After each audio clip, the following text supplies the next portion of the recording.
And I was shopping one day and I had these paper plates at the front of the trolley and it was chock full of porridge oats, mashed potato and shaving foam. A man came up to me and he said, "Can I just ask you a question? Are you having a kinky shaving foam party?"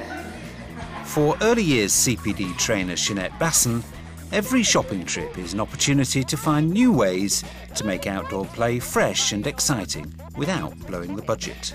6 years after she first began her outdoor classroom, Shonette has developed a wealth of cheap ideas, which should excite and challenge children.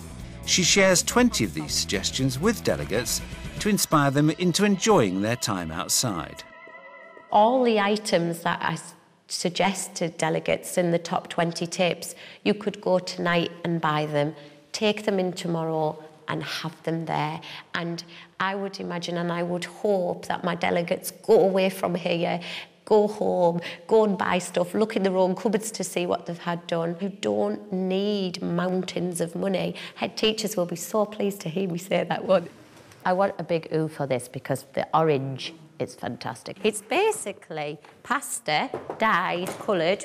If you're doing dragons and lizards and things like that, the green on the wrinkly pasta looks brilliant.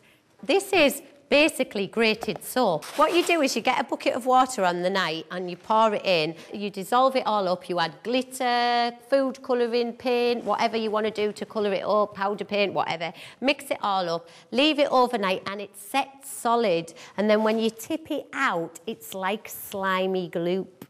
You have to be innovative when you haven't got any money because you've got to think of things that you can use that cost very little, that you can pull out on a daily basis despite of the rain, despite of everybody's reluctance to mix it or make it. And as much as I would love story chairs and pirate ships and all these things that we think make outstanding outdoors, we don't have the money.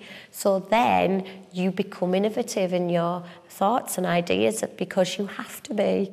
Another of Shonette's favourite exercises involves nothing more than a group of enthusiastic participants and a ball of wool. Full body weaving, yes. It's not as kinky as it sounds. I wanted the children to see how spiders spun webs. We tie the wool to the spider, and some people in here are going to be the spider, and the spider basically weaves in and out of the circle, creating a web. Let's do it. Spider, weave away. Weave away, spider. There we go. Faster, weaver. Well done.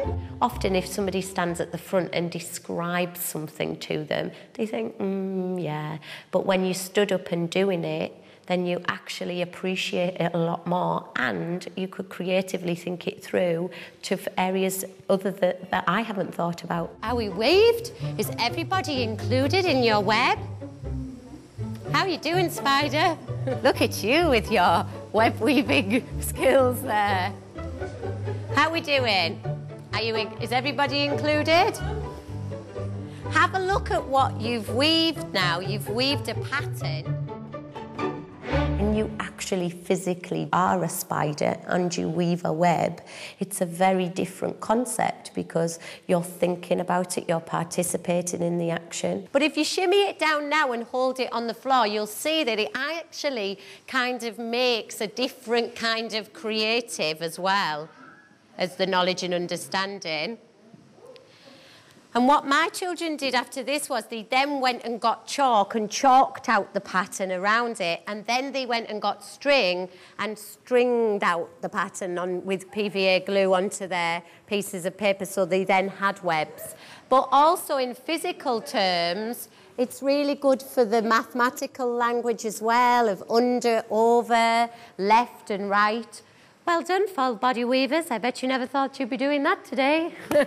It gives the child an experiential form of learning, which later on can be used to create fabulous writing pieces or ideas and a thinking-based approach to learning. I think kids would absolutely love it. In fact, I take year 2 and I'm going to go and give them a ball of wool. I was really interested in just sort of seeing how the children can move and think and just really get them into, really involved in the learning. Fantastic. I think for cooperation and control, and then they can use it in another way, really good.